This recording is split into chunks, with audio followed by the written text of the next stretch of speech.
From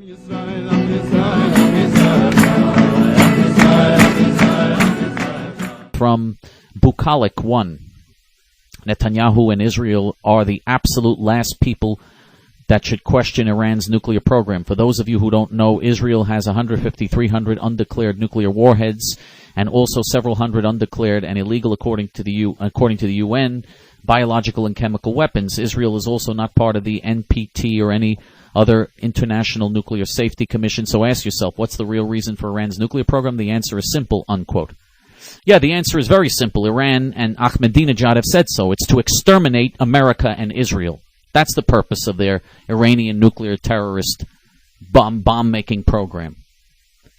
The difference, you're comparing Israel, a lawful, sane, civilized, wonderful country. You're comparing that to uncivilized, lunatic, terrorist barbarians who believe in an Islamic religion that calls for the extermination of all non-Muslim infidels, and who have sworn to exterminate America and Israel and use every weapon in their disposal, including nuclear weapons and including weapons of mass destruction, to destroy Israel. And you're comparing these terrorist, mass-murdering lunatics to a nation like Israel that has nuclear bombs only to defend herself against mental cases and lunatics like you and like the people that you support.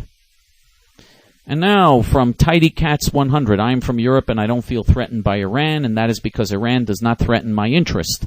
And that is because my interest isn't the riches of the Middle East. Iran is the only obstacle USA, NATO, and EU have on their path to achieve their goal. The only country that will remain free in the last defense of the East. It's just propaganda of the West made these people believe Iran is threat.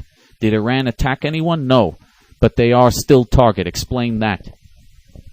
Oh, Iran didn't attack anybody? Oh, Iran hasn't been attacking people with terrorist attacks for decades? Iran didn't launch a war with Iraq that led to the killing of over 2 million of their fellow Muslims? They committed a Holocaust against their fellow Muslims, and they've promised that they're going to do this to non-Muslim infidels. They didn't attack anybody? What have they been doing with all these terrorist attacks and all the terrorism they've been sponsoring all these years? They sponsored dozens of murderous Islamic terrorist organizations. And if they get their hands on nuclear weapons, it's going to be a threat to everyone who is sane.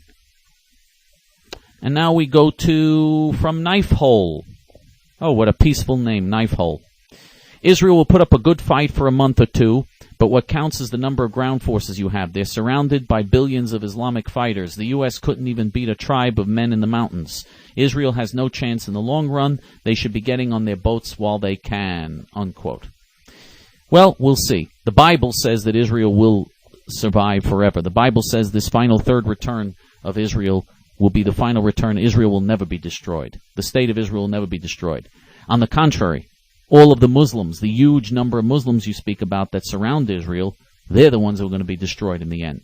We'll see if that comes true. I believe in the Bible. I believe that's going to happen. And we'll see who's right in the end. So far, history has shown that what it says in the Bible is what's coming true.